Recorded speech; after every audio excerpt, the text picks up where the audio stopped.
what you enter into is a dramatic process. And that dramatic process is your writing life. Question here. Hi, I'm Tim May. I'm a professor of social science methodology at the University of Sheffield, and I wanted to ask you, there were times during your lecture where you wanted to sort of conflate truth and fiction, and at other times you wanted to say that it was all about interpretation, and the most important thing was that if people were dead, they could no longer give testimony, and therefore validity had disappeared, and all we had was description. And I was curious about that in terms of contemporary times where history itself is contested all the time. So what basis do we possibly have to know what is and is not acceptable or credible? Well, that is an enormous question. My argument wasn't that once you're dead you lose validity or credibility. My argument was that any of us, the moment we are deceased, will become the subject of stories. And if you ask two members of the family, what was that person like? They might give you completely different accounts. The point I was making was that the process of fictionalization is instant, it's natural, and it's inevitable. Do you want to come back? Yes, but is it not the responsibility of the historian to adjudicate between credible narratives, whereas it is not the responsibility of the fictionalized versions of history to do that? They are different things. They are complementary trades, I think, but I do not cede to historians the ground that might be occupied, let's say, by pure science. It's not a science, it's a humanity. We're working with fallible, flaky human beings. Question here. Thank you. I'm Dinah Birch, and I'm Pro-Vice-Chancellor at the University of Liverpool. You've spoken, Hilary, about the distinction between fact and truth, and the necessary role of interpretation in historical fiction. How far can a historical novelist escape the pressure to impose our own moral values on fictional representations of the past? She cannot possibly escape it. When you look back and you describe a series of events in your novel, you introduce a kind of wobble into the fabric of reality, which informs the reader that things may not be quite as they seem. This is subjective, this is my interpretation, but it's not a weakness in the form, it's a strength in the form. The historian Neil Ferguson, a former Rees lecturer, actually said quite recently, when he was talking to someone who wrote historical fiction, he said that it was impossible for a 21st century person to escape modern sensibilities. I mean, he suggested that in the end you're just going to have 21st century people wandering around in Tudor costume. Well, I think we can do a little bit better than that. Just a little. The problem is that historians, when they speak along those lines, they're often speaking out of the defects and constraints of their own imagination. And a last question over there. I'm David Walker, I'm the Bishop of Manchester, so perhaps the only person here tonight who regularly goes to work in Tudor costume. Hilary, you began by referring to our honouring the dead. I suggest the principal reason why we honour them is because we claim them as our dead, like your great-grandmother. Their story is our story. Well, my work involves resurrecting the stories of the dead passed on through the Jewish and Christian scriptures. Their story, too, is my story. So my question is, I think much of contemporary storytelling seems bereft of nuanced characters who have both personal and faith stories to tell. I wonder what lessons you might offer to novelists working even beyond the historical fiction genre. One of the hardest things to put over to a modern audience is the faith mindset. But having said that, in our present day world, faith is a driver of so many world events, and people's concept of the next world, of eternal punishment, eternal reward.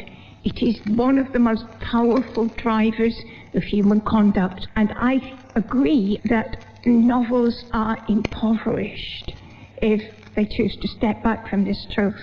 So, although I have been extremely critical at times of the Catholic Church, I am still grateful for having grown up within a faith, not least because, for the simple reason that it does help me understand the characters in my novels. You mentioned psychics in your lecture, and I just wondered why that was so important to you. Do you sometimes feel like a medium? Authors and professional psychics are allowed to talk to the dead without being accused of being mad. So you can get given money for what would get other people locked up. So I thought it would be fascinating to explore these traits. I saw a medium working, a psychic I should say. I was fascinated by the mix of 95% skill in working a crowd and really canny psychology. And then there's the other 5%. How did she do that? And that is what a historical novelist wants the reader to feel. Could you have done that? Could you have been a performing medium? I am interested in how the inward condition, talking to the dead, being a writer, translates into public performance. So I think that's a yes to my question. It's an option. And in my other incarnation, I shall be seated at the back of the hall, draped in lace, and you may cross my palm with silver on the way out. We are going to leave it here now. Thank you to our hosts here at Halle St. Peter's in Manchester. Do check out the Reith pages via the BBC Reith website, where you'll find transcripts, audio and much more in our archives. We're in London next week, when Hilary will be discussing how we construct our images of the past. Dead strangers, she says, did not live and die, so we could draw lessons from them. Ponder that. For now, from Manchester, our thanks to our Reith Lecturer 2017, Dame Hilary Mantel.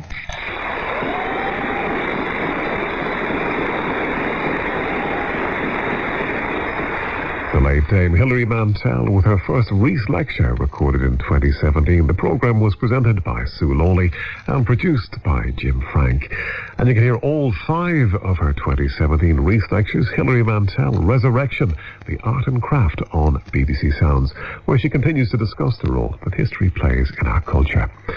Well, next on Radio 4, and in another change to the Bill schedule, in tribute to Hilary Mantel, a chance to hear a short story first broadcast in 2015. In Offences Against the Person, we live out the consequences of an illicit affair in a Manchester solicitor's office. The reader is Rebecca Staten. Stress.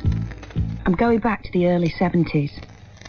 She looked like a Nicolette, dainty, poised, hair short and artfully curling. Dark, slightly slanting eyes. She was honey-coloured, as if she'd had a package holiday. I put her at 26. I was 17, and filling in the summer before university as a junior clerk in my father's chambers. I used to watch her type, clip, clip, little darting movements of her pearlescent nails. They say women never learn to type, I offered. They were just beginning to say it, round 1972. Don't start, Vicky. I've a lot to get through by dinner time. I was fascinated by her feet. I kept hanging my head upside down and peering at them. Spike heels had gone out of style, but she stuck by them. Once, when my father came out of his office, she said without looking, "Frank, do you think we could get a modesty panel affixed to this desk?" By the time I came back, at Christmas, I got her desk, because she had gone to work at Kaplan's across Albert Square. Something of a supervisory element to it, my father said. Broader scope of work, her experience here being mostly confined to conveyancing. Road traffic offences, I said. Offences against the person. Yes, that sort of lark. Plus, I understand young Simon offered her the extra 100 a year. I had only begun to suspect something when he began multiplying explanations. My foot shot out and hit the modesty panel with a dull thud. It was all a novelty to me. I knew men had dealings with their secretaries. I imagined there were subspecies of adultery going on, but we never did matrimonial. So my take on male duplicity came from the novels of Thomas Hardy. The 1960s were behind us, the era of free love, but it had not dawned in Wilmslow, from where we commuted on weekdays on the crowded 7:45. I guessed why Nicolette had moved across the square. It was more discreet for a senior partner to keep an affair extramural. Our lives till then had been spotless. We lived in an entirely dust-free house, with a mother occupied full-time in whisking it. Sometimes during that summer, my father would send me home by myself, saying he must catch up on paperwork. The brown dinner, which my mother was keeping hot for him, would shrivel to a stain in its oven-proof dish. Solitary in the murk, she would go out into the garden and tie drooping stems to canes. If the telephone rang, "Just coming," she would trill from the gloaming. "See if it's your father." He was on the rota as duty solicitor, and there were nights when he was kept very late at a police station. When he came in, my mother smelled alcohol on his breath. "Surely not risking your licence." She looked brittle. "It's the atmosphere there at Minchell Street," he said. "It's highly intoxicating." "You know that girl, Nicolette?" I said. "Is she foreign?" "Bland," he said, this to my mother. "Nicolette Bland. She used to, typing." "Oh, yes," my mother said. "Young Kaplan offered her a pension scheme." "That's the one. What's this about all of a sudden? Why would she be foreign?" "Her nice caramel colour," I said. "Her little round arms and legs. You know the ones. They look as if they've been moulded. As if she was made in Hong Kong." "I had no idea I was entertaining an Enoch Powerlight," he said huffily. "For crying out loud," I said. "I'd like to know if it's bottle tan. If so, where would I get it? I want to be more attractive to the opposite sex." "You look like a convict with that haircut." "It wouldn't be my choice," my mother said. "Take a look at her palms when you next see her. If it's fake, they'll be cocoa-coloured in the cracks. Beauty queens have that dilemma, so Valerie said." Valerie was her hairstylist. She was a formidable permist. My mother had been trying to bring us together. I didn't like the turn the conversation had taken. "I'm going to bed." "Kissy kissy," said my father, offering his bristling cheek. Early in the new year, we were in court with an assault that was exciting by our standards. The landlord of a pub in Ancoats was accused of battering one of his customers. The landlord had brought half his regulars along as witnesses to the mildness of his character. A more cutthroat crew you never saw. The landlord, an energetic young Irishman, wasn't helping his case in the corridor outside the courtroom by shouting and hallooing and offering to buy a drink for everyone in sight. "Win or lose, sir," he shouted at Bernard Bell, who was prosecuting. "Stroll in at any time and name your pleasure." I had to duck myself to avoid one of his glad hands. I looked up and to my surprise saw Nicolette appear. She had some papers in her hand and she fluttered them as if suggesting she was on Kaplan business, but somehow I knew she had come to look for my father. "Double gin for you, Princess," the landlord proposed, reeling past her on a policeman's arm. When the landlord gave his version of the evening, there were roars of laughter from the public gallery. Potts, who was sitting, threatened to clear the court, so there was soon a hush.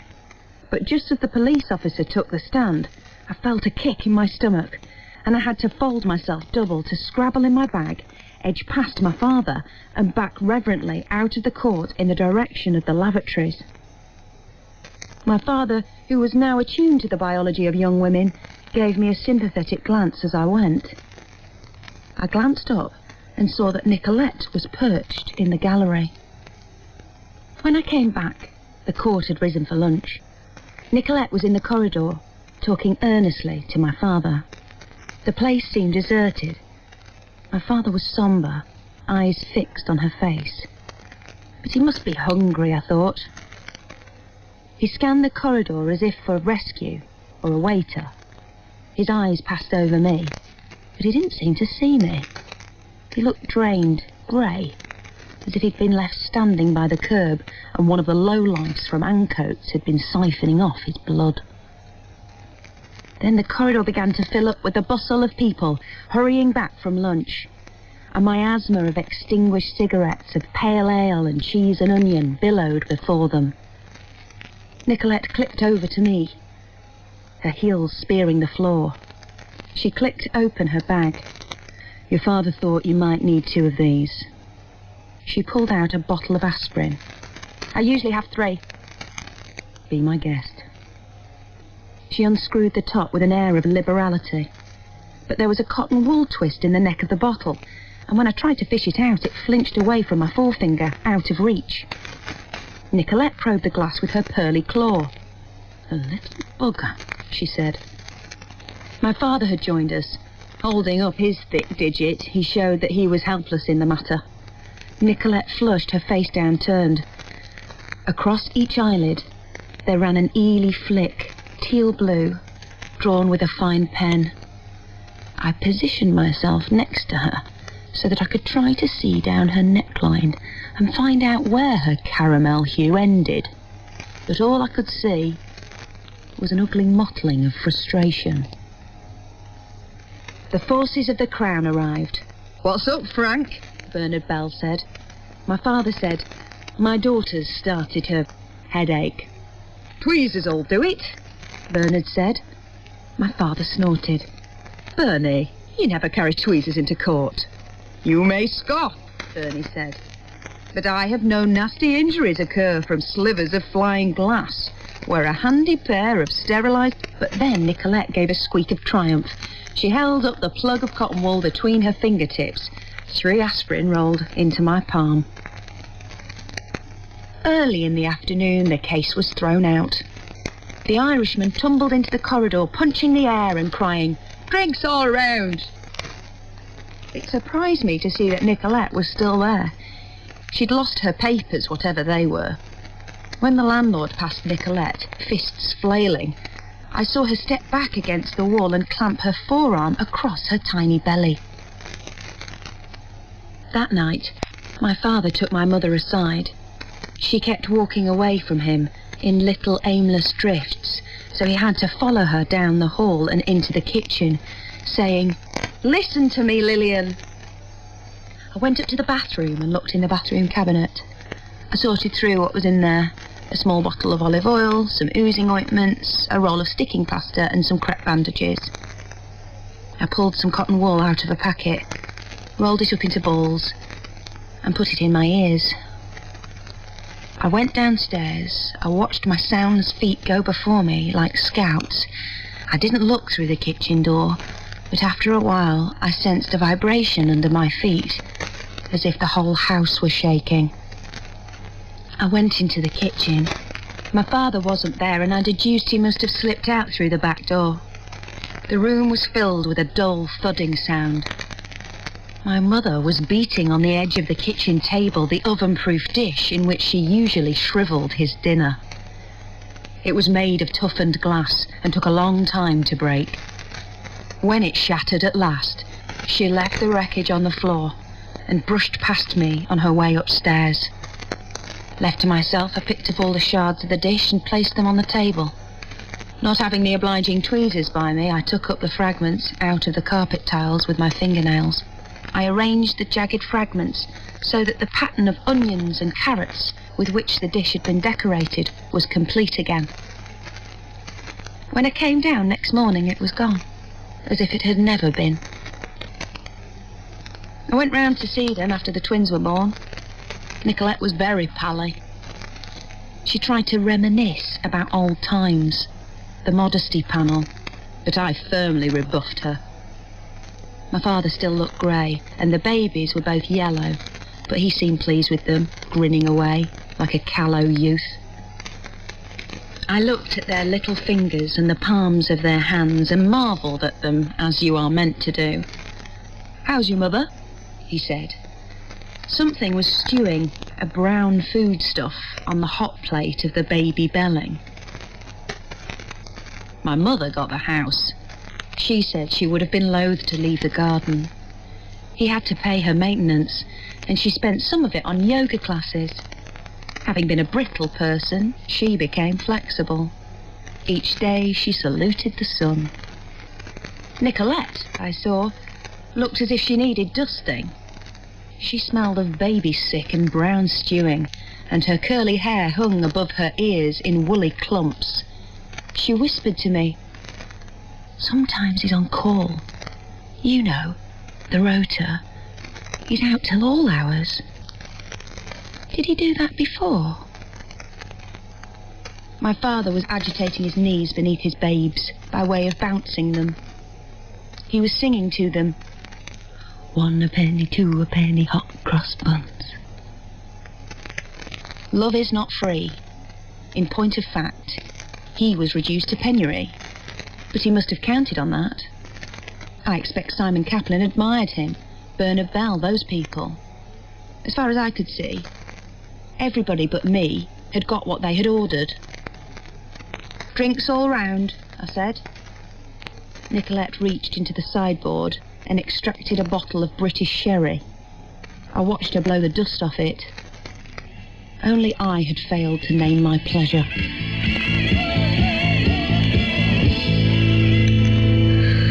Rebecca Staten was reading Offences Against a Person by Dame Hilary Mantel.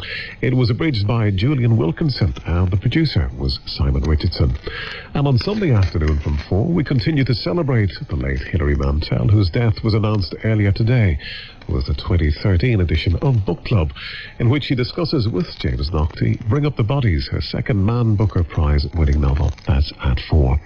Then following that, there'll be another chance to hear talking in depth to Michael Rosen in 2021 about her life in writing and language. That's in Word of Mouth on Sunday afternoon at 4:30 on Radio 4 and on BBC Sounds. James Menendez presents The World Tonight next, but first let's have a look at the weather forecast. Well, tonight the far southeastern England will remain cloudy with rain at times in coastal areas. The northeast as well as the far west will see scattered showers. Elsewhere it'll be largely dry and clear. Tomorrow the far southeast will see any rain clear. The rest of the south will have sunshine with scattered showers in the afternoon. The north will stay largely dry with variable cloud and sunny spells. On Sunday, the north will see breezy conditions and heavy rain in the afternoon. The south will be calmer and mostly dry, with spells of sunshine throughout the day. On Monday, the UK will have blustery showers mixed with sunny intervals, and it'll turn chillier in the north.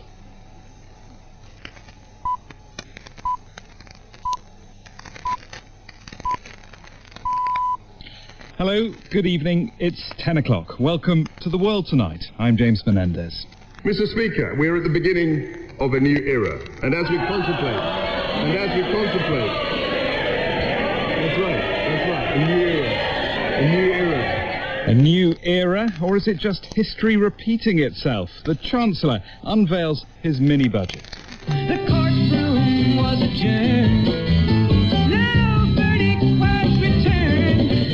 The last time there were tax cuts this big was back in 1972, when that song was #1. We'll hear more from Kwasi Kwarteng, who tells us those cuts are fair for everyone, and they're definitely not a gamble. We'll also have a response from Labour. Also tonight, we'll hear from a man inside Russia who's fled his home city in an effort to avoid being called up to fight in Ukraine. And from one writer of historical fiction to another, Philippa Gregory on the death of Hilary Mantel. Success came to her relatively late, but when it came to a higher level than any woman novelist has had before. Of course she loved it. It was wonderful to see. That's all after the BBC News, read tonight by Andrew Peach. The Chancellor Kwasi Kwarteng has insisted his plans to boost the economy are fair for all after announcing the biggest package of tax cuts in 50 years. They include scrapping the top rate of income tax for high earners as well as reducing the basic rate. The alcohol hike due next year will also be axed and the cap on bankers' bonuses will be lifted. The reforms will be paid for by a sharp rise in government borrowing amounting to tens of billions of pounds. The pound fell to a fresh 37-year low against the dollar, and at one point earlier, the London stock market dipped below the 7,000 mark for the first time since mid-June. In an interview with the BBC, Mr. Kwarteng denied that he'd embarked on a risky strategy.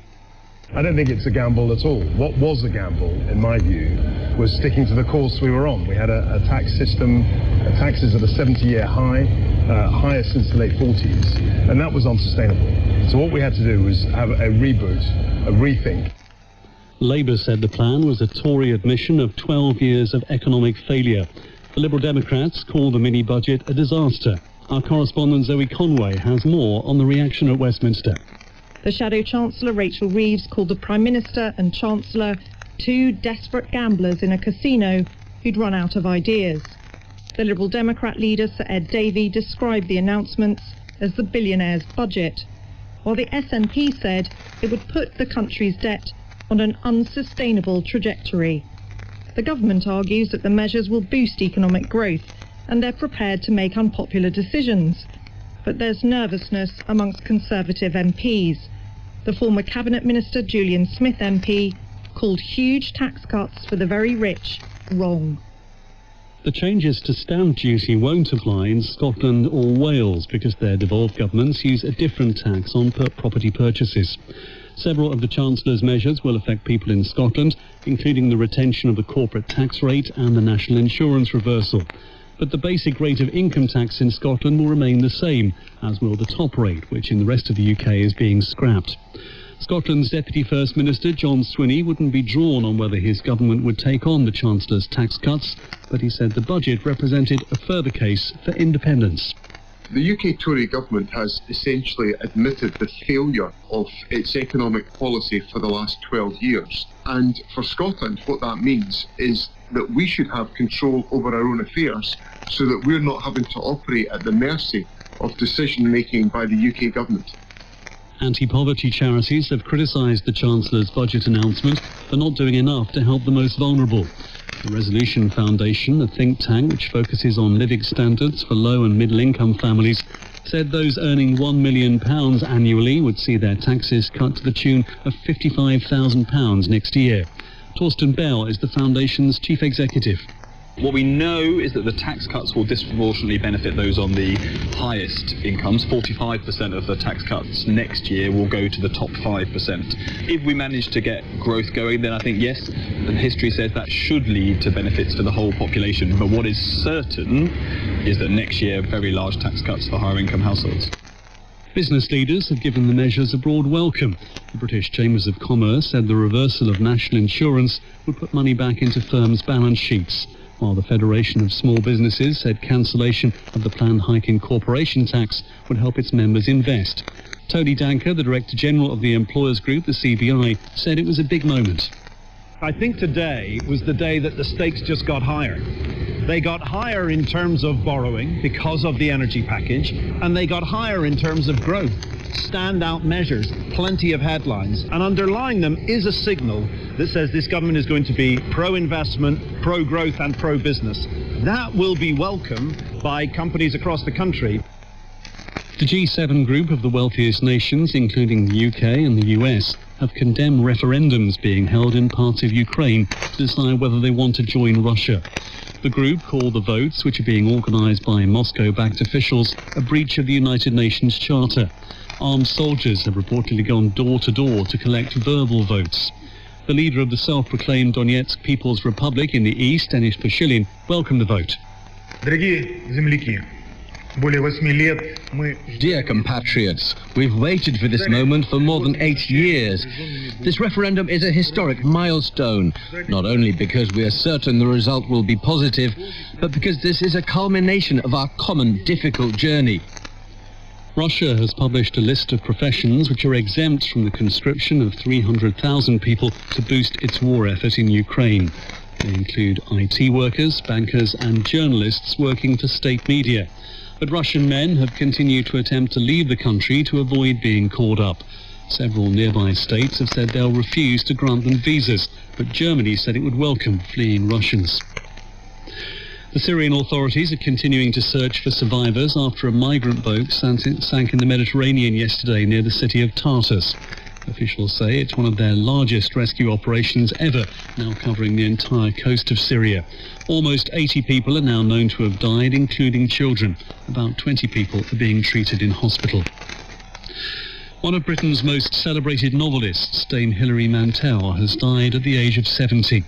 She won the Booker Prize twice for her books Wolf Hall, about the rise of the Tudor politician Thomas Cromwell, and its sequel, Bring Up the Bodies. She sold more than 5 million books in 41 languages worldwide. J.K. Rowling said the world had lost a genius. Hilary Mantel's agent and friend, Bill Hamilton, described why she was such a special writer. She went places that other novelists, other people didn't, in some strange way. She saw history round corners that historians hadn't seen. She saw the present in all sorts of strange ways that other people didn't. She could see things that other people didn't see. She could feel things that other people couldn't feel, and then she could articulate it in this extraordinary way. Bill Hamilton on Dame Hilary Mantel. Andrew, thank you very much. You're listening to The World Tonight with James Menendez. For something that wasn't a full-blown budget, just a mini-budget or fiscal event in the jargon, the Chancellor's statement today certainly didn't lack drama. In the House of Commons this morning, Kwasi Kwarteng unveiled the biggest moves to cut taxes since the early 1970s. The basic rate of income tax down to 19%, the 45% top rate of tax abolished everywhere but Scotland. No increase in corporation tax next year, and a decision to reverse the recent rise in national insurance, about £45 billion worth in all. But that drama continued throughout the day on the financial markets, with sterling falling to a 37-year low against the dollar. At the same time, the cost of government borrowing soared, rising by near record amounts. More on what all that means a little later. But first, let's hear what was said in Parliament. First, the Chancellor. The Prime Minister promised that we would be a tax-cutting government. Today, we have cut stamp duty, we have allowed businesses to keep more of their own money to invest, to innovate and to grow. We have cut income tax and national insurance for millions of workers. We are securing our place in a fiercely competitive global economy with lower rates of corporation tax and lower rates of personal tax. And responding for Labour, the Shadow Chancellor Rachel Reeves. Not a plan for growth, a plan to reward the already wealthy. A return to the trickle-down of the past. Back to the future, not a brave new era. And within the Tory party, there were soon hints of dissent about the scale of the tax cuts. Here's Mel Stride, chair of the Treasury Select Committee. The problem is with a very tight labour market and a very tight economy at the moment that this sugar rush of tax cuts might actually not so much translate into growth even in the shorter term, but actually add to inflationary pressures. And of course, in turn, that will lead to the Bank of England having to tighten monetary policy more than it would otherwise have had to do, which will have its own costs and difficulties. Our political editor, Chris Mason, has been speaking this evening to the Chancellor Kwasi Kwarteng. Is this all a big gamble? I don't think it's a gamble at all. What was a gamble, in my view, was sticking to the course we were on. We had a tax system, taxes at a 70-year high, highest since the late 40s, and that was unsustainable. So what we had to do was have a reboot, a rethink, and what we're doing is pushing growth, incentivizing investment, and actually critically helping people on lower incomes keep more of the money that they earn. Where's your evidence, though, that this will work, that the measures you're announcing today will stimulate growth? So what the evidence we had was, how did we get into the situation that we're in today? We got into a situation where we had low growth, And also we had a situation where we had the highest taxes anywhere in the G7. And we were increasing those taxes. No other G7 country was increasing taxes to deal with this cost of living crisis, and that's why we took the approach we did. And how soon will we see it? When will growth happen? I think that already people are saying to me, and I speak to business people, that there is a shift in sentiment already. And I think that we were facing a difficult, very difficult winter. The energy intervention and the fact that we've reduced the tax burden, I think is going to help this country. So we'll see evidence of this, what, within weeks, months? I think people are changing sentiment already, actually. And I'm very hopeful that going into next year, when we go through the winter, we'll be in a much better place. You are borrowing an extra £72 billion between now and April of next year. What is conservative about that? So what was conservative was actually the Prime Minister's commitment in the energy crisis to help people out. We did this with COVID-19. That was an extraordinary thing. That was a global pandemic. And Putin's invasion of Ukraine has also had a global effect. And it was absolutely right in that context to help people with the intervention, the energy intervention that we've done. And yet you've said in the past that higher deficits and debt would lower growth. What's changed? So what's different now is that we've had two extreme global events that have completely changed the path we were on. COVID-19, we had to intervene. There was no way that we couldn't intervene. And I think with this energy intervention, where energy prices, wholesale gas prices, have gone up 10 times in less than 2 years, we had to intervene to make sure that people were protected. What you've announced today, though, isn't specifically, is it, to do with, or plenty of the measures aren't specifically to do with either COVID or the war in the Ukraine. The decisions you've made specifically, and they pile up the borrowing. So there are two issues here. There's obviously the energy issue, which is a global issue. But actually here in the UK, we had a real problem with sluggish growth. And in order to kickstart the economy, in order to attract capital, we needed to do things differently. We couldn't simply keep raising taxes and hope that we would somehow get to prosperity. And what we've done deliberately is to try and incentivize investment. I think we have done that, and we're going to allow people to keep more of the money that they've earned. You, your party, the Prime Minister, you all backed everything that you're seemingly now junking. You're accountable for plenty of the problems you're now claiming you're going to try and solve. It seems to me that you're suggesting that the track record of your party in government over the last 12 years has been a failure. No, not at all. I think there were great things that we did. We lifted up the personal allowance from around 6,500 to 12,500. We've got record people in work. Unemployment figures are at their lowest for 50 years. But we also recognise that we could do things better, and we want to generate growth, and we think ultimately that for this country really to function at its best, we need to get growth at a higher level. What does being fair mean to you as Chancellor? Being fair means what we did this morning, where we reduced taxes right across the income bracket. So if you look at what we did with the basic rate, originally the basic rate was going to kick in 2024. I brought that forward to 2023, and that's a 1p cut in the basic rate from 20 to 19p. We've also abandoned the increase in national insurance, which puts £330 into 28 million people's pockets. The energy intervention also has managed to help people face what was potentially a really difficult winter in terms of bills. So there's a lot we've done to help the most vulnerable people in society get through a difficult time. Kwasi Kwarteng. Chris Mason joins me from Westminster shortly before we came on the air. How big a break from Tory orthodoxy of the past 10, 15 years is all this? It's a massive break. It's a shredding of their whole economic strategy, both the ones of the various Conservative governments or Conservative-led governments since 2010, and indeed the Labour government that came before that. And what's really striking is that here is a new team at the top in a Prime Minister and a Chancellor and plenty of other